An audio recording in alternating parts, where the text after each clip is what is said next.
इमाम नासरी मुफस्सिर कुरान का अजीब वाक़या। हज़रत ख्वाजा महबूब इलाही निज़ामुद्दीन औलिया रहमतुल्लाहि अलैहि फरमाते हैं कि इमाम नासरी मुफस्सिर कुरान एक दफ़ा बीमार हो गए।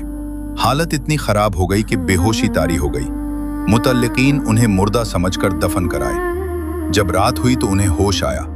उन्होंने अपने आप को कब्र में देखा तो बहुत घबरा गए। इसी परेशानी की हालत में उन्हें याद आया कि जो शख्स परेशानी की हालत में 40 मरतबा सूरा यासीन पढ़ता है, अल्लाह ताला उसे परेशानी से निजात अता फरमाते हैं। चुनाचे उन्होंने सूरा यासीन पढ़ना शुरू किया।